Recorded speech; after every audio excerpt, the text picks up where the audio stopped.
दोस्तों, बहरीन सरकार का घटियापन देखिए, जो आप सोच नहीं सकते। बहरीन कभी ऐसा काम नहीं करता था, लेकिन ये अरब ममालिक जब ईरान का कुछ ना कर सके तो अब ईरान से दूसरी तरह से बदला लेने की कोशिश कर रहे हैं। इन तमाम चीज़ों में यूएई से भी आगे अगर कोई है तो वो बहरीन है। हज़रात मोहतरम, बहरीन में मनाना के एक इलाके में, क्योंकि मुहर्रम की शुरुआत लगभग हो चुकी है, वहाँ पर शिया समुदाय अपना प्रोग्राम मुहर्रम से रिलेटेड कर रहे थे। मस्जिद कहिए, मस्जिद परिसर कहिए या इमामबाड़ा परिसर, बहरीन की सरकार ने घुसपैठ की, उन्हें गिरफ्तार किया, रेड करी, उनको परेशान किया, जिसके बाद वहाँ के शिया समुदाय ने जमकर काफ़ी देर तक प्रदर्शन किया। फिलहाल और लोगों की गिरफ्तारी हो सकती है। अब आप समझ सकते हैं कि अरब देश ईरान से बदला लेने के लिए क्या क्या कर सकते हैं। यहाँ पर ज़रूरत है कि ईरान को समर्थन करने की वजह से जिन लोगों को ये सज़ा मिल रही है, ईरान को उनके लिए बोलना ही होगा और एक्शन में आना होगा। वहीं आपको बता दूं कि इजराइल के फाइनेंस मिनिस्टर ने क्लियर कट कह दिया है कि फ्राइडे जो आने वाला है, न फ्राइडे के बाद हम लेबनान में जिन जिन जगहों पर मौजूद हैं वहाँ से पीछे नहीं हटेंगे। एक बार फिर से, बल्कि मैं तो शुरुआत से ही कह रहा हूँ कि अमेरिका और इजराइल पर भरोसा करना बेकार है। बहरहाल अगर डोनाल्ड ट्रंप डील करना चाह भी रहे हैं तो इजराइल की पूरी कोशिश ये है कि यह डील ख़राब हो जाए। अब बड़ी बात यह है कि नेतन्याहू हो या फाइनेंस मिनिस्टर जो इजराइल का है, या आप कट्टरवादी नेता बेंजीवीर को सुन सकते हैं, वो बहुत अजीब व गरीब बयान दे रहे हैं, जिससे साफ लग रहा है कि तनाव बढ़ सकता है। लेबनान पर भी लगातार हमले जारी हैं। हज़रात, बेंजीवीर के अलावा अगर आप फाइनेंस मिनिस्टर का बयान सुनेंगे तो वो कह रहे हैं कि हम अमेरिका से बात करेंगे। ये जो ईरान के साथ डील की गई है डोनाल्ड ट्रंप के द्वारा, ये काफ़ी ख़तरनाक है, घटिया है और नुकसानदायक है। और एक बात क्लियर है, अगर आप ध्यान दे रहे हैं, जितने भी इजराइल के कैबिनेट मिनिस्टर्स हैं, यहाँ तक कि नेतन्याहू से लेकर जितने भी मिनिस्टर्स हैं, वो चाहे पक्ष के हों चाहे विपक्ष के हों, पूरी तरह से साफ इनकार कर रहे हैं कि हमें ईरान से डील नहीं चाहिए और ये जो डील की गई है ट्रंप के द्वारा, ये गलत है। इजराइल के फाइनेंस मिनिस्टर ने भी कंफर्म कर दिया है कि इस मुद्दे पर, ईरान की डील के मुद्दे पर, हमारे अमेरिका के साथ काफ़ी ज़्यादा क्लैशेस हैं, काफ़ी ज़्यादा डिसएग्रीमेंट्स हैं, जिस पर हम अमेरिका से बात करेंगे। देखिए, इसीलिए मैं शुरू से कह रहा हूं कि डोनाल्ड ट्रंप पर भरोसा नहीं किया जा सकता। अगर डोनाल्ड ट्रंप इतना जेन्युइन है तो इतनी जो नेगेटिविटी इजराइल के द्वारा आ रही है या उधर से फालतू बातें बोली जा रही हैं, तो नेतन्याहू को लताड़ जमकर डोनाल्ड ट्रंप को लगानी चाहिए, जो कि नहीं लगा रहा है। और देखिए, मोसाद कितनी ख़तरनाक है, इजराइल कितना ख़तरनाक है, ये हम सबको पता है। हो सकता है एप्स्टीन फाइल की धमकी देकर नेतन्याहू पूरा गेम पलट दे। हो सकता है एप्स्टीन फाइल का खेल खेलकर डोनाल्ड ट्रंप को अपनी बात पर राज़ी कर ले। इसलिए बार बार अपने व्यूअर से हम ये कह रहे हैं कि इस डील पर भरोसा हमें नहीं करना चाहिए। डोनाल्ड ट्रंप ने क्लियर कहा था और इजराइल को मेंशन किया था कि अगर लेबनान में आम लोगों को मारे बिना हिजबुल्लाह को ख़त्म नहीं कर सकता इजराइल, तो वो जॉब, वो काम सीरिया कर लेगा। अब दोस्तों, इजराइल के फाइनेंस मिनिस्टर का बयान ये है कि हम साउथर्न लेबनान से पीछे नहीं हटेंगे और कभी नहीं हटेंगे। यानी जहां इजराइल ने कब्ज़ा कर लिया है वो वहीं रहेगा। और ये डील में है, जो ईरान और अमेरिका के बीच डील हुई है, उसमें ईरान ने बोला है कि हमने 3 बार बताया है, 3 बार एग्रीमेंट में लिखा हुआ है कि लेबनान आज़ाद होगा, लेबनान पर हमले बंद होंगे, लेबनान के इलाकों से इजराइल बाहर निकलेगा। तो हम पहले ही झलक में देख रहे हैं कि इजराइल इस सीज़ फायर का उल्लंघन कर रहा है। इजराइल के फाइनेंस मिनिस्टर ने कंफर्म कर दिया है कि 60 नहीं 70% गाज़ा पर हम कब्ज़ा कर चुके हैं, और इसके बावजूद वो कह रहे हैं कि हम अपना कब्ज़ा बढ़ाएंगे।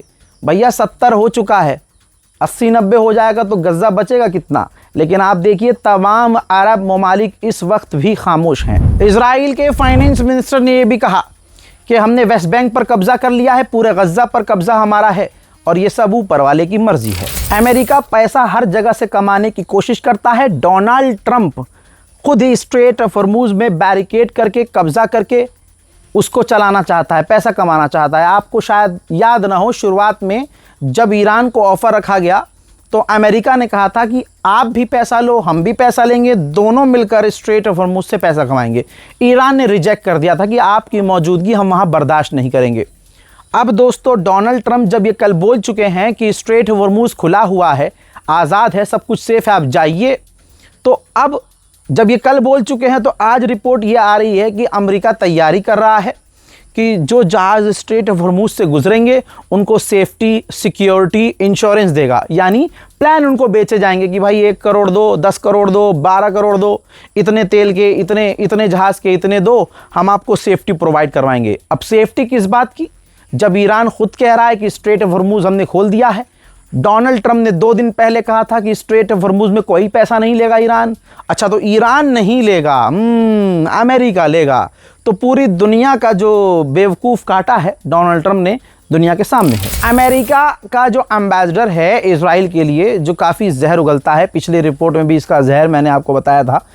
अब इसने कहा है कि सबसे बढ़िया ऑप्शन ये है कि लेबनान, सीरिया, इजराइल, फ़िलिस्तीन, वेस्ट बैंक, इन तमाम इलाकों से हिजबुल्लाह और हमास के लोगों को निकाल कर इनके मदरलैंड ईरान भेज दिया जाए, जिससे पूरे इलाके में शांति आएगी। हिलरी क्लिंटन ने खुद कंफर्म किया है, पूर्व आला अधिकारी अमेरिका की रह चुकी हैं, इन्होंने खुद एक्सेप्ट किया है कि जब मैं सरकार में थी उस वक्त भी नेतन्याहू की सरकार, इजराइल की गवर्नमेंट हम पर प्रेशर बना रही थी कि ईरान पर हमला कर दिया जाए, लेकिन हमारी सरकार बेवकूफ़ नहीं थी। नेटो के चीफ ने इस अमेरिका और ईरान के बीच होने वाली डील का स्वागत करते हुए कहा है कि डोनाल्ड ट्रंप ने यह बहुत बढ़िया डील की है। ईरान का न्यूक्लियर प्रोग्राम कभी कामयाब ना हो, ईरान की बैलिस्टिक मिसाइल की पावर्स कम हो जाए, मिसाइल पावर कम हो जाए, इस तरह की डील डोनाल्ड ट्रंप ने करके इलाके के लिए काफ़ी सिक्योरिटी प्रोवाइड की है। इजराइल के डिफेंस मिनिस्टर का आप तेवर देखिए, वो कह रहे हैं कि जो हमारा प्लान था लेबनान में पूरी प्लानिंग करके तमाम गांवों को एक एक करके तबाह करना, हम उन लेबनान के तमाम गांवों को ऐसे ही तबाह करेंगे, हमें कोई रोक नहीं सकता। यही मैं बार बार पॉइंट आउट कर रहा हूं कि ईरान के लिए अगर डील में पहले लेबनान है और इजराइल लेबनान पर हमला कर रहा है, मकानों को तोड़ रहा है, पीछे निकलने से, हटने से मना कर रहा है, तो फिर ये डील कैसे होगी। हमेशा से कहता आया हूं, अगर हम अपनों पर भरोसा करते हैं तो थोड़ा अलर्ट रहा करिए। हम आज ऐसे मुसलमानों में से हैं कि हमारी सफ़ों में ईमानदार नहीं हैं, आस्तीन में सांप हैं हमारे। आप देखिए, मुसलमान का दुश्मन है। अमरीकी ऑफिशियल किनारे कर दीजिए, इजराइल के ऑफिशियल ने साफ कहा है कि अंडर द रडार, यानी जो सोमालिया लैंड है उसने अंडर द रडार हमारी काफ़ी पहले से मदद की है। बताइए, जो एक देश भी नहीं था Somalia land, for example Punjab खड़ा हो जाता और कहता है जी हम एक अलग देश बनना चाहते हैं, गवर्नमेंट हमारी मना करेगी, नहीं भाई साहब हो ही नहीं सकता। लेकिन पंजाब के कुछ आपत्तिजनक लोग वो इजराइल से कांटेक्ट करते हैं और कहते हैं कि जी आप हमें सपोर्ट कीजिए, हम आपको खुले में सपोर्ट करेंगे, ठीक है, और बस हमें आपसे ये चाहिए कि आप हमें देश घोषित कर दो। यही किया है गद्दारों ने सोमालिया के, और फिर इजराइल का साथ दिया है अंदर ही अंदर। मुसलमान हैं, सोमालिया मुस्लिम कंट्री है, और सोमालिया लैंड वो भी तो सोमालिया का ही है भाई, वहाँ के भी तो मुसलमान ही हैं। उन लोगों ने इजराइल की मदद की, जिसका रिज़ल्ट आज दुनिया के सामने है। उन्हें गाज़ा, फ़िलिस्तीन, वेस्ट बैंक में हो रहे मुसलमानों के नरसंहार से कोई मतलब नहीं था। उनको बस ये था इजराइल हमें सपोर्ट कर दे, हमें एक अपना मुल्क मिल जाए, अलग हम मुल्क बना लें। आप समझ रहे हैं या नहीं समझ रहे हैं? ये आज के मुसलमानों का हाल है। ये हिंदुस्तान में भी आप फील कर सकते हैं। फलाना मुसलमान उठ के गाली बकेगा दूसरे क्रिएटर को, फिर वो गाली बकेगा दूसरे क्रिएटर को, वो आपस में गाली चल रही होगी, ठीक है। फिर 3 दिन बाद हम देखेंगे दोनों बैठे हुए हैं, भाई साहब ये हमारा भाई है, ये हमारा छोटा भाई है, ये हमारे बड़े भाई हैं, ये हमारे ये हैं। भाई कौम को बेवकूफ़ दबा कर बनाया जा रहा है। आपस में ही मुसलमान में बर्दाश्त कहाँ है? भाई कहाँ है बर्दाश्त? हाँ, बर्दाश्त वहाँ है कि जब अपने से ताकतवर कोई मिल जाता है ना, या गैर मुस्लिम, तो वहाँ तो मस्जिदें तोड़ दी जाए, मुसलमानों की मॉब लिंचिंग कर दी जाए, कुछ नहीं बोलना जी, तब नहीं बोलना। हाँ, मुसलमान की स्कूटी मुसलमान की स्कूटी से टकरा जाए, फिर देखो आप बदमाशी जी। ओ हो। हमें धोखा देने वाला, मैं मुसलमानों के लिए कह रहा हूँ, बहुत सारे मैंने ऐसे मामले देख लिए। भाई हमें धोखा देने वाला बाहर का थोड़ी है कोई, आपका भी कोई करीबी होगा, उसे ने आपको, आप खुद कमेंट करके बता दीजिए कि आपको आपके ही मुसलमान भाई ने धोखा दिया कि नहीं दिया। ये पता नहीं क्या हो गया मुसलमानों को, वफा है ही नहीं, तो ये अल्लाह की मार है हम पर। मेरे दोस्तों, गुलाबी सुअर की पॉपुलैरिटी 3 हफ्ते के अंदर ज़मीन पे आ चुकी है। 3 हफ्ते में 23% पॉपुलैरिटी डोनाल्ड ट्रंप की गिर गई है, यानी जो 3 पहले ही गिर चुकी थी, इसकी बातों पर कोई अमेरिका का व्यक्ति यकीन नहीं करता था, इनकी मान्यताएं घट चुकी थी।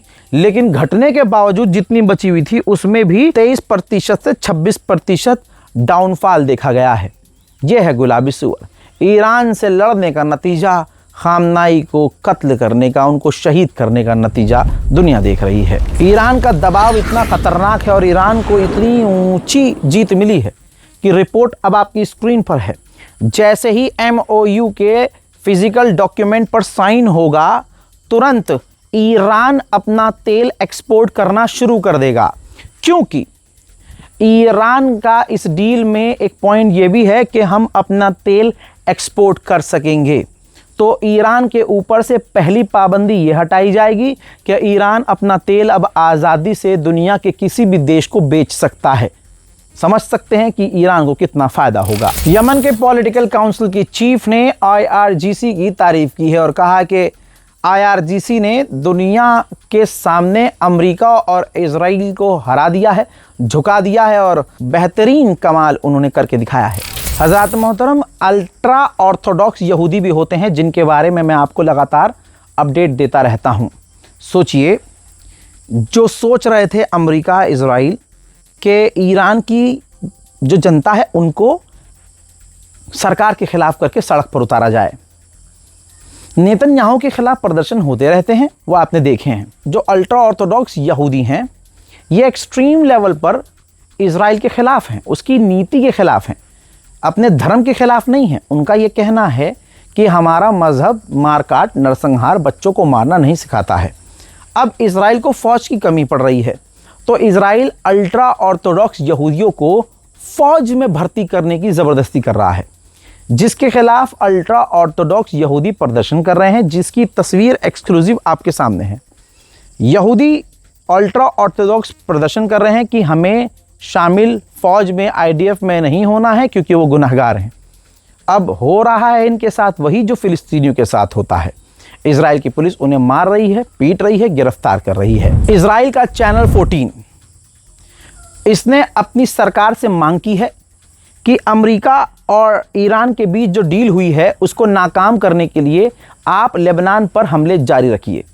अब जो मेरे व्यूअर्स हैं वो जानते हैं कि आपके इस नौकर ने शुरुआत से ही ये बात कही है कि जैसे जैसे अमेरिका और ईरान बातचीत करेंगे, और ईरान का तो पहला मुद्दा लेबनान है कि लेबनान पर हमले बंद हो, तो इजराइल जानबूझकर लेबनान पर हमले करेगा। ये मैंने बात आज सुबह भी बोली थी, दोपहर में भी जो अपडेट दिया था वो भी मैंने आपको उसमें ये बात बोली थी कि इजराइल यही करेगा, लेबनान पर हमले बढ़ाएगा। लीजिए, अब इजराइल के ही नेशनल टीवी चैनल 14 ने अपनी सरकार से मांग की है कि लेबनान पर हमले जारी रखो, ऑटोमेटिकली ये डील खराब हो जाएगी। नेतन्याहू बुरी तरह से फंसा हुआ है।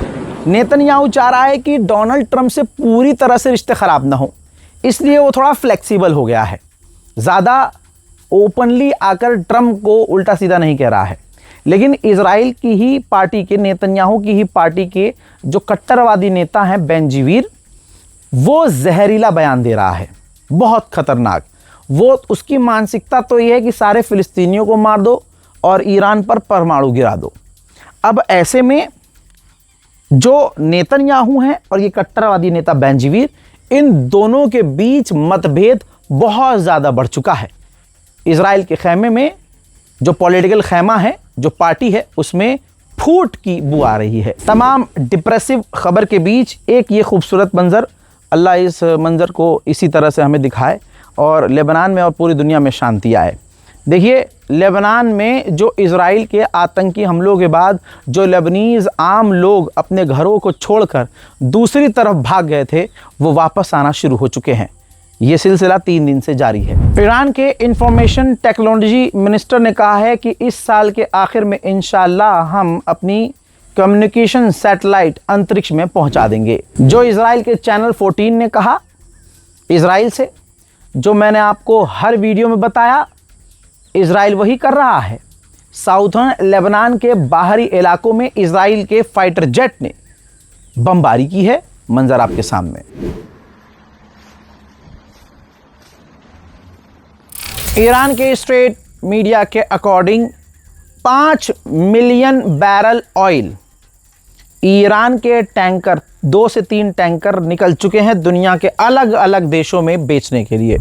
ईरान के एक लोकल पत्रकार ने हिम्मत दिखाई और स्ट्रेट ऑफ हॉर्मुज़ में धड़ल्ले से घुस गया। देखिए, वहाँ जाकर उसने दिखाया भी, सबूत भी दिया और रिपोर्ट भी ये है कि अभी भी जो दुनिया भर के जहाज़ हैं वो बिना ईरान की परमिशन से नहीं गुजर रहे हैं, यानी अभी भी वो खौफ में हैं और ईरान से परमिशन लेने के बाद स्ट्रेट ऑफ हॉर्मुज़ से गुजरने की कोशिश कर रहे हैं, बिना परमिशन के नहीं। Mi-817 एक हेलीकॉप्टर, एडवांस हेलीकॉप्टर है। ये 20 हेलीकॉप्टर रशिया से ईरान लेगा। MOU सिग्नेचर हो चुका है, जिसके शुरू में ही 5 हेलीकॉप्टर ईरान को मिल जाएंगे और 2027 तक टोटल 20 ये हेलीकॉप्टर मिल जाएंगे ईरान को। लेकिन आपको बता दूं कि ये कोई फाइटर हेलीकॉप्टर नहीं है, ये आग बुझाने वाला हेलीकॉप्टर होगा। मेरे दोस्तों, 56 इंच का सीना देखिए आप। अब देखिए, 3 भारतीय जवान को अमेरिका ने अटैक करके कत्ल कर दिया। फलाना चुप रहा, पूरी दुनिया डंग मारा, मोदी जी मोदी जी मोदी जी मोदी जी करते रहे। अब सुनिए, अब ब्रिटेन, यूएस तो लाख दिखा चुका है, अब बर्तानिया ने क्या किया, ब्रिटेन की नेवी ने रूस से आने वाले जो गुजरात के पोर्ट पर भारत का जहाज़ जा रहा था तेल लेकर, उसको घेरा, उसको सीज किया। हमारा तेल भी गया, वो जहाज़ भी गया और उस पर मौजूद भारतीय कप्तान अजय पंत को गिरफ्तार कर लिया। और दोस्तों, अजय पंत को बर्तानिया 10 साल की सज़ा भी सुना सकता है। अब जो समुदाय मोदी को पापा बोलता है, वो इस पर भी चुप रहेगा और पापा इनका तब भी नहीं बोलेगा। कैसे? जब 3 हिंदुओं के मारे जाने पर पापा कुछ नहीं बोला, तो एक कैप्टन के सिर्फ गिरफ्तार होने से पापा कुछ बोल पाएंगे क्या? जब मैं चाइना को लेकर ये रिपोर्टिंग किया करता था कि चाइना भारत के लिए ख़तरनाक है और भारत की आंखों में धूल झोंक रहा है, तो मोदी जी के समर्थक जो है खूब गालियां बकते थे, यार भारत की बुराई कर रहा है। अबे झाट के चुल्लो, मैं अपने मुल्क का जो अपमान नहीं कर रहा हूँ, मैं अलर्ट कर रहा हूँ कि चाइना कितना ख़तरनाक है। हजरात, लद्दाख के ही इलाके में जो हमारा है, भारतीय कुछ वहाँ घूम रहे थे, व्लॉगर ट्रैवलर घूम रहे थे। जब वो लद्दाख के इलाके में पहुँचे हैं तो उनके मोबाइल में ऑटोमेटिकली टाइम जोन चाइना का हो गया, यानी चाइना हमारे इलाके में अपना टाइम इम्पोज कर रहा है। ये कब्ज़ा नहीं तो क्या है, यानी भारत के टाइम जोन को वो बदल दे रहा है भारत में रहते हुए। सबूत दूं आपको, जोर जोर से चीखना है मोदी मोदी। हाँ, ये वीडियो देखते हुए मोदी मोदी करना है। देखिए क्या हुआ जी। देखिए, मेरे मोबाइल में 737 हो गया। कुछ मैसेज आया ऐसे ऊपर करके देखे नोटिफिकेशन में? नहीं, ये तो देव ट्रेडिंग का है। अच्छा, 1 मिनट, इनके पास आया होगा। भाई भाई भाई, आपके पास वो नोटिफिकेशन आया था ना? कौन सा नोटिफिकेशन? दिखाइए, टाइम जोन का। Your time zone change, your time now in China standard time. क्या बात है भाई, इंडिया में खड़े हैं लेकिन टाइम जोन चाइना का हो गया है, क्योंकि इस साइड ये सारी पहाड़े जो हैं ये चाइना का है और वहाँ पे ये मिडिल में आप देखिए एक वाइट सा दिख रहा है, वो चाइनीज़ पोस्ट है। और इस साइड के पहाड़ भी चाइनीज़ है, ये बीच में रोड है और ये हमारी इंडियन माउंटेन्स हैं। अब आप गोदी मीडिया की सच्चाई देखिए। G7 में प्रोपेगेंडा चलाया गया। क्या चलाया गया? गोदी मीडिया ने ये लिखा है, देखिए क्या लिखा है। गोदी मीडिया ने लिखा है कि जो कि गोदी मीडिया का सबसे बड़ा चैनल अब मेरी नज़र में ABP भी है। दोस्तों ये लिखता है कि G7 समिट में PM मोदी ने उठाया भारतीय नाविकों की मौत का मुद्दा। ये पूरा आपने देख लिया, ये स्टेटमेंट आप पढ़ सकते हैं, लेकिन आपको हकीकत बताता हूं कि मोदी का स्टेटमेंट वहां क्या था। जो भारतीय 3 नाविक मारे गए हैं अमेरिका के आतंकी हमले में, G7 में तुम्हारा फलान भी नहीं बोल पाया। क्या स्टेटमेंट है? वो स्टेटमेंट एग्जैक्ट मोदी के वर्ड टू वर्ड आपकी स्क्रीन पर लगा रहा हूं। देखिए दोस्तों, ये येलो हमने हाईलाइट कर दिया है पॉइंट, आप रिसर्च कर लेना। इसके अलावा मोदी ने कुछ नहीं कहा है। अब मुझे बताइएगा, 3 जो भारतीय मारे गए हैं हिंदू, जिनके माँ बाप मोदी के भक्त थे, उनका क्या रिएक्शन होगा? मोदी ने G7 में बोला है कि हम वेस्ट एशिया में शांति प्रयासों में हुई प्रगति का स्वागत करते हैं। इस संघर्ष से वेस्ट एशिया में हमारे मित्र देशों को जान माल का नुकसान झेलना पड़ा है। हॉर्मुज स्ट्रेट में मरीन टाइम ट्रेड में आई बाधा के कारण पूरे विश्व की अर्थव्यवस्था को नुकसान पहुंचा। भारत के कई सिविलियंस की जान गई है। ग्लोबल मरीन टाइम ट्रेड के माध्यम से सभी देशों को आपस में जोड़ने वाले नाविकों की सुरक्षा हमारा दायित्व है। हमें यह सुनिश्चित करना होगा कि समुद्री मार्ग सुरक्षित है और सीफेयर से बिना भय अपना कार्य कर सके। फ्रेंड्स, भारत इन विषयों पर सभी पार्टनर के साथ मिलकर काम करने के लिए पूरी तरह तैयार है। बहुत बहुत धन्यवाद। यह है मोदी का स्टेटमेंट। मुझे गणचट्टों से पूछना है, पैखाना खोरों से, कि तुम्हारे बाप ने कहाँ उन 3 भारतीयों के मारे जाने का दुख व्यक्त किया है, शोक व्यक्त किया है और गुस्सा दिखाया है? गुस्सा कुछ नहीं लाला, और तुम इसी लायक हो। अब जोर जोर से